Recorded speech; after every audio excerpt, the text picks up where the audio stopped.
I'm Amber Davies and welcome to Call to Stage. This is the space where musical theatre takes centre stage. From unforgettable backstage stories with incredible special guests to insights from my life and my theatre journey. We're leaving it all on the mic every single week, so let's jump in. Hi guys, welcome back to Call to Stage with me, Amber Davies, and the incredible Joel Harper-Jackson. Thank you very much. Stop flirting with me. We were just talking about a rumour that I started about him in the industry. I can't believe you're going straight in with this. I really respect you for it, though. Let's just get into the good stuff. Go for it. Basically, Let me just get comfy. Ben was in an audition for a musical, and before he went in, Joel came out of the room, and I was like...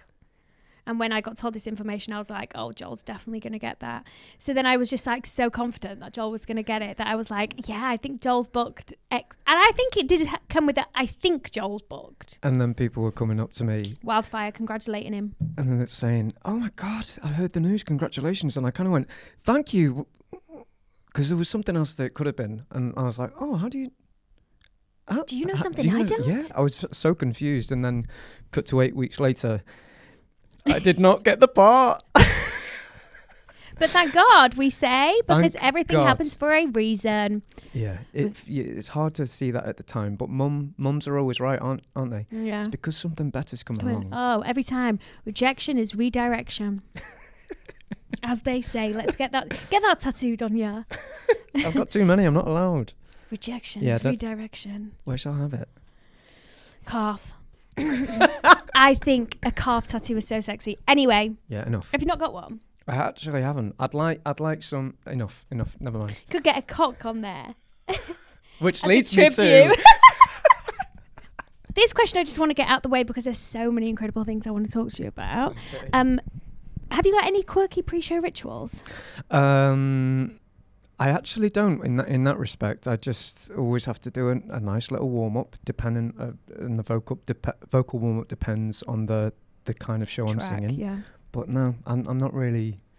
I don't really have anything like that. No. Just I'm a bit. Let's crack on. Let's do it. I don't like to overthink and just come on. How do you like get into character? Do you just step on stage and you're it? Music really helps. Yeah. I tend to make playlists that I will play as I'm getting ready, dependent on that character. But mainly, I just like to be quiet. I'm very simple when it comes to stuff like that. I just like to be alone. Give your ears and your mind a break. Yeah, and just because that gets me out of my head. Like, and we're so overstimulated with so many things, then it gets you out of, what we're truly trying to tell, which is just the conversation and the story between you and the other person. Aww. But yeah, simple's best, I find. You're simply the best. Do you drive? I do. I lost my license, but yeah, I'm back. You're back? Naughty. No, no, it's fine. I got my license taken off me when I was like 20, and I didn't drive for 10 years. I wasn't banned for 10 years, but they just said, you have to take your theory and practical again. And I was like, no thanks. But yes, I do drive. I'm just about to get another car. Yeah. Oh, nice. Yeah, we've just moved out, so we need one. Oh, okay. And what would be your go-to in the car? Listen to? Songs. Oh. I think you know a lot about a person, about what they listen to in the car specifically. Well, the car is the best place in the world for singing because no one can hear you unless you're stuck at a traffic lights. Mm-hmm. So I would probably Aerosmith. Really? If I'm trying to really work my voice, I would always go for Aerosmith. However, I am a bit of a loser. I always have classic FM on. Cute. Always round the house. I like to just zone out and keep it simple like this. I feel like there's already too much going on in my mind. Yeah. Music and lyrics and blah blah blah blah blah kind of are all too much. So I just like a little bit of easy piano. Peace. I do. I'm that guy. Simple I'm a bit of an arsehole. Like that. I listen to full on breakup mixes in the car. Do you? Yeah, and I cry. Oh, okay. Because I feel like I can't cry on a regular basis. So like as soon as I get in the car, break up mix on, cry. You need to do it like a daily occurrence? No, not daily. Sounds like you do need therapy. Are you therapy. okay? I'm okay, I think, apart from when I step in the car. But I do, and I just says it says a lot about a person. Hammond's. Hammond, yeah. What, you know it? My sister went there once a month when she was... Jade? Yes. So you're really close to that neck of the woods then? Babe, 40 minutes, 30 minutes, 40 minutes. Yeah, I went to... So she was lower school, right? She was lower school, but only once a month. Right. I went at 18, so I was older. And you did your training in Hammond?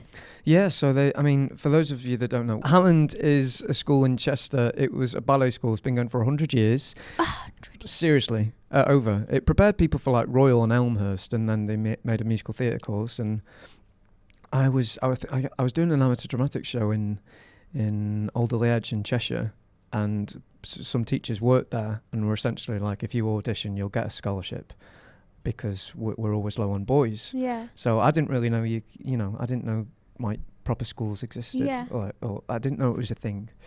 And then they offered me a scholarship and I went. Wow. Yeah, it was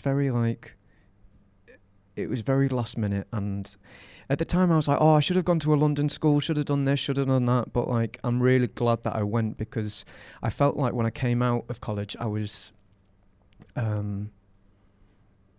bit of a dark horse. No one knew what to expect. Schools can often come with this misconception. Oh, you're this. You train there, so you're this kind of performer, aren't you? Whereas I didn't really have that. I'd say the Hammond, and people thought Mary Hammond from Ram. But so I went in to the industry feeling like no one knew me. No one had a preconception. Yeah, so and it made me work harder, because it was like I had 1 hour acting a week. Wow. It was like 80% dance, the course.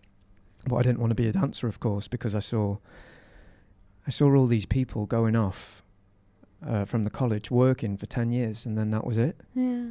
10 years.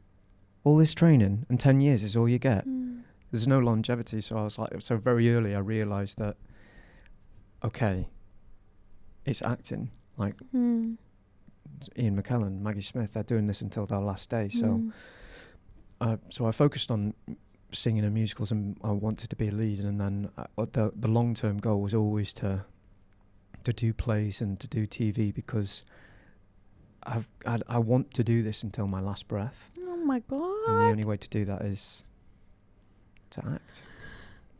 I don't think I'm emotionally stable enough today for statements like that. Do you need a sing-song in the car? That was so beautiful. Also, I know I have my own podcast, but have you ever thought about making a podcast? Because you have the most soothing, relaxing voice. I would love to do something like that, but it's a lot to start, isn't it? I mean, I know you have a little bit of help and things like that, but I'd be going in on my own.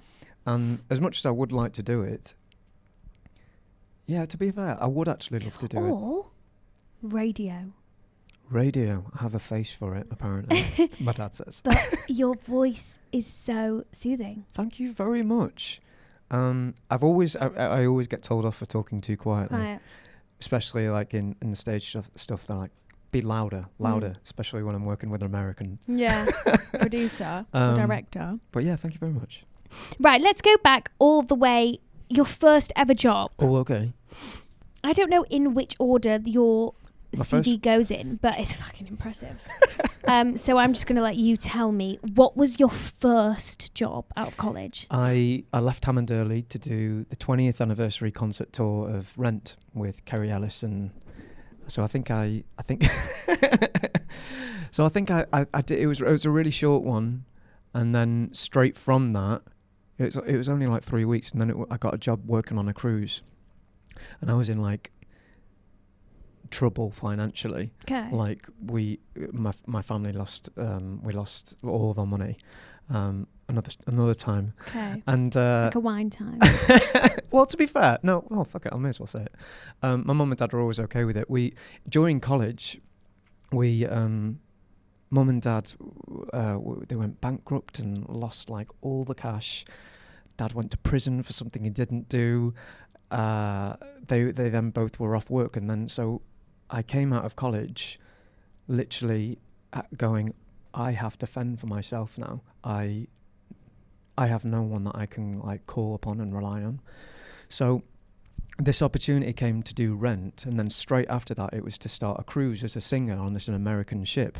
And of course the Hammond were like, you can go and do Rent, but you're not doing the ship because that's not as reputable as you, and then you'll come back to college. I said, no, I'm not doing it. And I had like 4 months left of college. So I went back and did the ship, and out and did the ship, and just like sorted myself out financially. And then whilst I was on there, the producer of Rent called me and said, we're going back out again. Can you come? So I left the cruise because it was all too it just wasn't what I expected. Oh my gosh. To start your career off in that anxiety and like difficult place, that must have been so hard. It was difficult, but at the same time, and me and my mum and dad talk about this a lot. Like they separated during that time, and then they got back together after 8 years. Oh my god! So we always talk about this time, and like yes, it was absolutely awful, but at the same time, it made me so hungry, and I had so much fire to succeed, and because you're left to your it's up to you now. Yeah. So yeah, it was awful, but it made me so like, right, I've got to do this. And in turn, like I chucked myself into my training. I got better. I was a better performer. I was so hungry for it.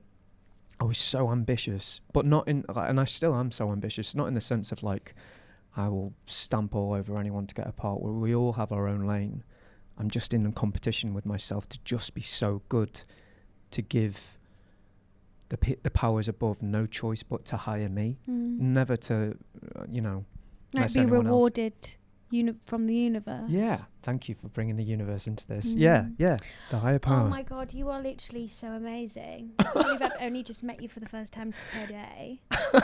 It's just a lot. Like you just, when you like, I've known you for so long, and you just don't know about people's backstories. Do you know what I mean? So it's like, rewind. Don't. I'm fine. Oh God. It's just a lot. Like you're literally amazing. Like it's so amazing to hear these stories from people. That is very kind. Please don't cry. Otherwise, no, I'm not. Otherwise, it will turn into therapy session. Thank you, though. That's very kind. And then, from then it was little bitty jobs here and there, still trying to struggle to stay alive. And then I got my first West End job like a year later in Beautiful. Yeah. So then I was just like, set. Okay, I finally have some stability. So that's where you worked with Mark Bruni. Yes, that's where I worked with Mark. He gave me my first job. I was swing and second cover, all the leading men. Males. Yeah, second cover, everything. There was. Did you ever go on? Yeah. You did? Oh God, yeah, all the time. Well, towards the end, because I covered everyone, I was really valuable for the cast change. Yeah. Someone wanted a holiday, so I was on hold at home, and they called me in. I always remember this story with Cassidy Jansen. She took over as Carole King after Katie Braben, and I'd obviously learned her husband's track, and I knew it in like the back of my hand. And the company manager called me at 5:00 and said, hey, I know this is a bit out of the blue, but can you come and do the show with Cassidy? I know you've never met, but jump in a cab and get here. We met at warm-up. We said a quick hello and did one scene, and we're like, okay, we don't have time to do the rest. Let's just go for it. But it's one of it, still to this day, like, she knew exactly what she was doing. Yeah. I did separately. Like, we knew where we had to be. We knew the beats that we had to hit. But we were doing it then for the first time in real time. So it was so, like... insane. To just discover it there and then. And like, it was so...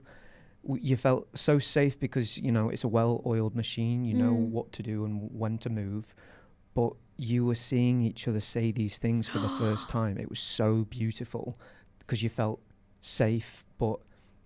exhilarated at the same time. It was weird. And imagine being an audience member seeing that. Like they have no idea what they witnessed, like in that moment. It's beautiful. Is there a moment in your career where you think that job changed my trajectory for sure? Probably cock. I'm so glad you brought it up. Yeah, I should probably give some context. So cock is a play. So yeah, in 2022, I got the opportunity to understudy Jonathan Bailey and Taron Egerton in the 2022 production of Cock at the Ambassadors with Marianne Elliott directing, and it was mental. It was coming out the back of COVID. Everyone was talking about it. Yeah, it was quite mental. So before this, I'd played leads and I did Charlie in Kinky Boots. And Yeah. I'd like had a nice run of being Yeah. the leading man. But of course, after COVID, jobs were few and far between, Yeah. and I think everyone kind of felt like this. Like I had a little bit of a wobble during the pandemic, and was like, Naturally. can I do this? Can I? I don't know. I just didn't know. So I saw the cast list come out of the initial 4, and I was like, I said to my agent, in whatever capacity I would like to be involved in this. She emailed the casting director, and they said, well, do you want to go in to understudy both of them? And I said, yeah. I sent a self-tape, just one self-tape. And Marianne was directing something in New York at the time. And she said, yeah, from one self-tape. It was mental. To think that all that happened simply from one tape blows my mind. And of course, then everything that we know happened. I had to go on the first night because Taron fainted on stage, and the producers, he was checked over by a doctor. There was a doctor in the audience, funnily enough. Oh my gosh, wow. They said, you shouldn't finish it, Taron, but he'll be okay. Okay. And then everyone was panicking backstage, and I don't know, that's the thing what I was saying earlier. In those situations, I just kind of go super calm. Yeah. It's like it's a survival tactic, isn't it? So everyone was running around, and I was just kind of like, it's fine. No one is going to actually die. Like, I'm not saving the world. Like, I'm simply going to go on, play a character, say some words. Yeah. And then that's it. Stop overcomplicating it. And they wanted me to go on with the book. Because it was the first preview. Okay. And they told me to prioritise Johnny's character because he was on more. And they hadn't looked at Taron's as much. So they were like, please go on with the script. And I was like, no, I think that's going to get in my way. Yeah. And they said, no, Joel, go on with the script. So I went on, and I had it in my hands. And just as the curtain came up, I was like, no, it's going to get in my way. So I just went and put it down. I could see the assistant director just like, oh no, what's he doing? And it all happened. Did it? I stood in the right place, said, you know, the very last lines were a little bit higgledy-piggledy, but it's fine. Yeah. And it was great. And then he came back for 2 weeks, and then he got COVID, so he was isolating for 2 weeks. And then on the 1st of April Fool's Day of all days, the producer called us and said, he's not coming back because he has to leave due to personal reasons, bless him. I'm not going to go into No, it's that, not. It's not our business. But yeah, it changed everything. Wow. It like American management nominated for awards, like what? Everything. It was mental. But with that came, because everyone was like, all my friends were like, see you later. That's it now. You're off. Yeah, You're yeah, off. yeah. See ya. Bye. And so I go, oh, am I? Okay. Oh, well, that'll be exciting. And then of course, Plateaus. nothing. There was nothing. I mean, I like it was. I did a chess in concert at Drury Lane, and then I did some filming for my first TV job, like 6-7 months later. But Wait, hasn't that just come out recently? that came out that was Daddy Issues. Daddy Issues. So I did that. Yes. I did that at the start of last year, but I filmed Devil's Hour for Amazon in 2023. Oh, nice. And that was just like one scene with Peter Capaldi playing the young lead boy in the future. Oh my God. And then after that, they said, okay, we're bringing you back for season 3. And then they, like, it comes out later on this year, but. So what's it called? The Devil's Hour. The Devil's Hour. Yeah. And it's coming out next year. This year. Season 2 is already out. I'm in that. And then season 3 will come out this year. But it's such a. Ooh, I know what I'm going to be watching from season 1 tonight. It's really good. Like, Is it? it's like got 96% on Rotten Tomatoes. It's like no one knows about it, but like it's so well rated and like. What's it about? The concept is, I'd say, like psychological thriller, almost horror in the first season. Okay. But it's so clever. Like the idea and the concept is just unlike anything I've ever. They're brilliant, and there's only ever supposed to be 3 seasons, so they've done that, and this is the last one. And to work with, as my first TV job, every single day I was going in like, oh my God, I'm working with who? I'm BAFTA winner so and so, and this is Peter Capaldi, and and it was such a showcase. Like, I could not believe my luck, and at the same time, I was doing Sky's Edge. So I was filming in the daytime and then doing going Sky's. to do that in the evening. Yeah, so I can remember that was like the big moment in my career when I just went, wow, this is what I dreamed about. Like, I was being picked up in a Mercedes Benz and then filming in Shepperton and then being driven to do a West End show. I can remember texting my mate and like crying my eyes out, being like, oh my gosh, it's happening. Yeah, it's fine. Like, what I've dreamt of. Yeah, it was mental. Standing at the Sky's Edge is a bit of a sore subject for me. Why? Because I didn't see it. Oh no. Well, you and know it's what? like, it's something I feel a deep regret in my soul. You loved Benjamin Button, didn't you? Also one of my favourites. I feel like it wasn't like a typical musical Sky's Edge. It was so, I guess, the antithesis of like what Joe Bloggs would think musical theatre is. Oh, it's tap dancing and blah blah blah blah blah. It was so nuanced and it was shedding light on a much needed community of the UK. Yeah. Like in Sheffield, and to tell those stories so authentically and with so much grace and honesty. Like, there were parts which were just awful and horrible on a West End stage was such a privilege, and to do that with like a cast of predominantly, you know, people from that background. It felt really special. Powerful. We were all there to do this right. And you know, there might be another life of it somewhere, so it's not over yet. But if it does, like, come back in whatever iteration. Did he film it in any way? No. Actually, I think they did for National Theatre, but I don't think it's allowed to go on to. But so, like, you don't have like. No. You don't have anything you can send me. No. Ah. It will. Something will come. I have every faith that it will happen because it's too good not to have another life. It is too good, and I'm sorry, but like. Everyone fell in love. Yeah, it was. And was so unbelievably moved by it. Yeah. It's mental that to be a part of something like that, like such a hit. Sometimes you take it for granted. You just go into work and then you go, oh God, must get home by this time. Yeah. And then you're like, oh, hang on, you're part of something so impactful to people's lives. And yeah, it's very important not to forget that. I know. And I think, do you know what we do as well is, like, when we're in a job, we worry about, fuck, what am I doing next? Instead of being in the moment. Yeah. I mean, that's just part and parcel, isn't it? I know. Like, I've gotten so accustomed to it now. Like, yeah. You just have to be out of work. But it's part of the job. It's actually part of the industry to be unemployed. Yeah. And also, like, it's lovely. Like you've got to find the good in it. Like, oh, I can be at home tonight. I can have dinner at 7 o'clock. Yeah, and like just have a bit of normality for a bit. As you know, you have to be clever with your diary, and like when I'm out of like a show work, I make sure that let's message those. Like I work for P&O when I'm not doing a show.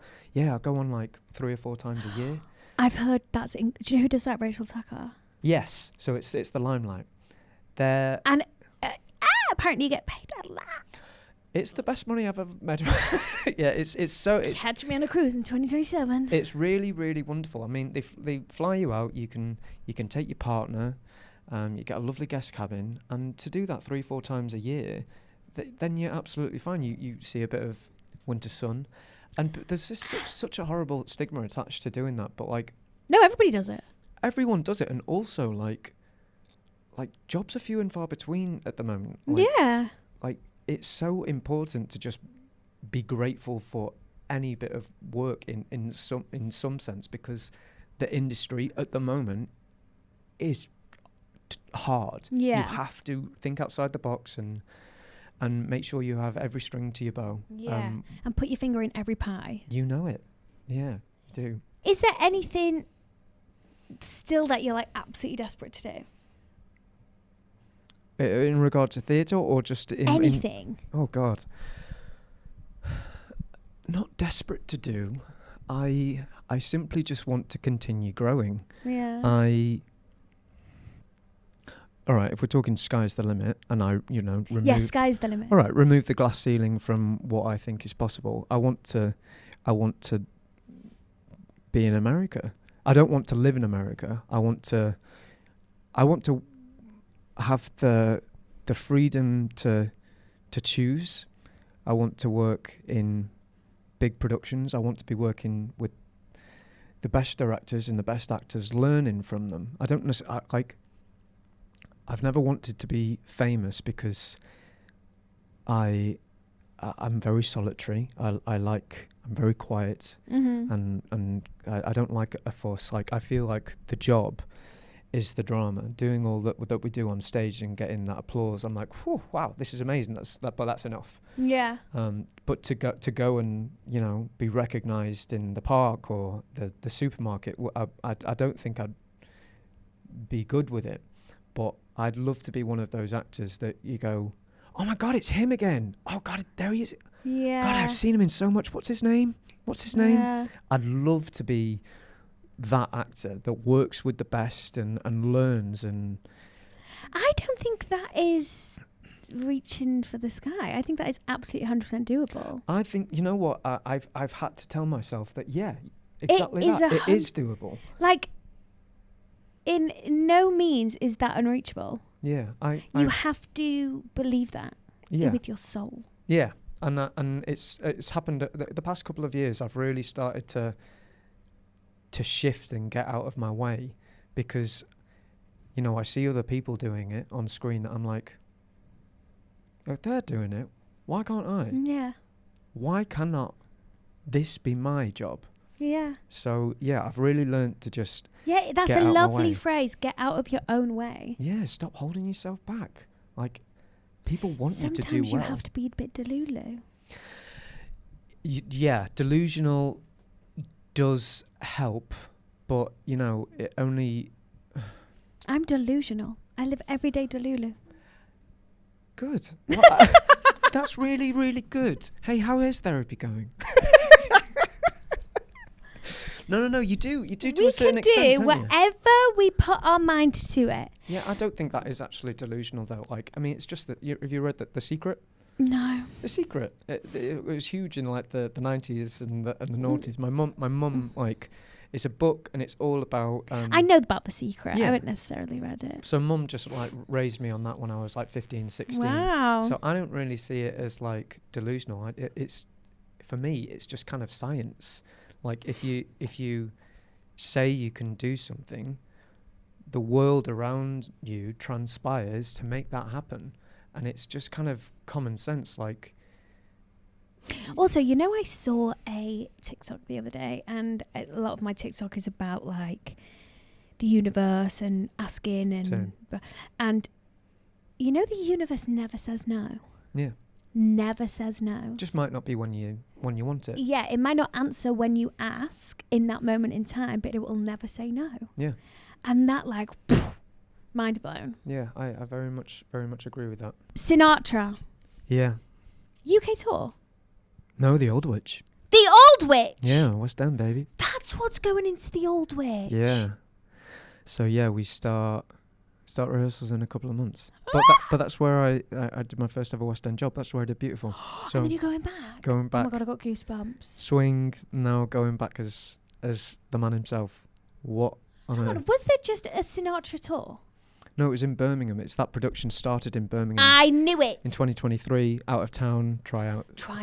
Okay, and now they're it's back. Yes, okay. So audition came along. Yeah, so it was a self-tape first, and it was David Grinrod, and he worked from a list. Love Grinny. So he came to a select group of actors and asked if we're available, and I said, wow, I never would have considered I could play him, but actually now that I'm older, all right, let's go. So I taped, and I went full out. Like, Did you? Attire, and hired a room, and like I just made it.